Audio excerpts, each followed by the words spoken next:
I lived in the Boston area for 9 years. I moved to Sudbury when I was 10 years old. And I live here because it's a great place for my family. And it's a great neighborhood to grow up in. I first moved to Brighton when I was 18 years old. My mother grew up here, and my grandparents had moved here in the 30s. After graduating high school, my girlfriend and I rented an apartment in town. We split the rent and both found jobs.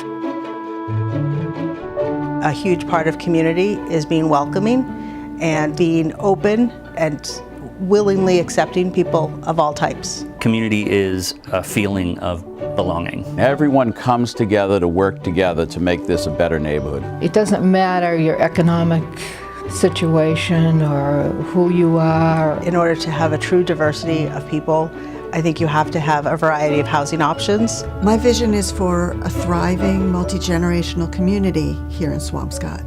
We need to create opportunities for people to live in every neighborhood. There has to be opportunities for people to live at all income levels in every neighborhood, in every city, and in every town.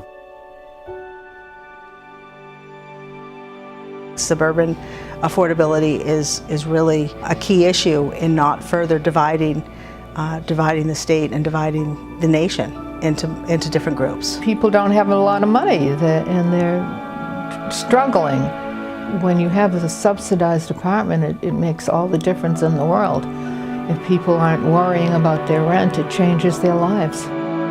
We need to figure out how to deconcentrate some of the affordable housing and public housing in our urban core and create opportunities for people in other neighborhoods and towns and cities. To overcome the challenge of limited space, we're reusing some of our buildings that are now empty for the population that we know is going to need it.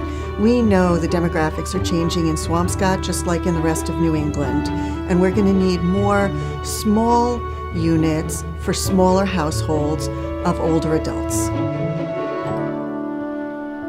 I think what's at stake if we don't diversify our housing options and preserve the existing housing stock that we have is that it becomes more and more community divided. As our regional economy grows, it's important that we're able to house people at all levels. And our city needs to be a place for it to be vibrant, to have a vibrant arts community, a vibrant culture. And without housing affordability, we won't have it. When you provide a home of quality for people who need it because you care, I think it shows. And I think B'nai B'rith Housing does an excellent job of really contributing to the community. I think it's great that B'nai B'rith is working in communities, even in some higher income communities, to develop affordable housing.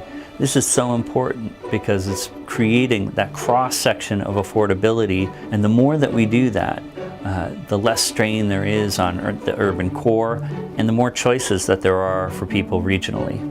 Having B'nai B'rith staff developing programming, bringing people together, really makes this new development a community, not just a building.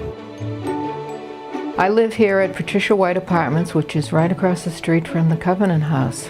B'nai B'rith Housing has brought us this amazing opportunity, and they brought us services.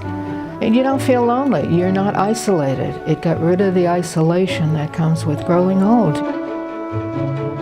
It really behooves us, for all of us, to be getting involved in one way or another in really creating more affordable housing in our communities. All of the people that we care about should have a place to live that is in our neighborhoods and with the people they love.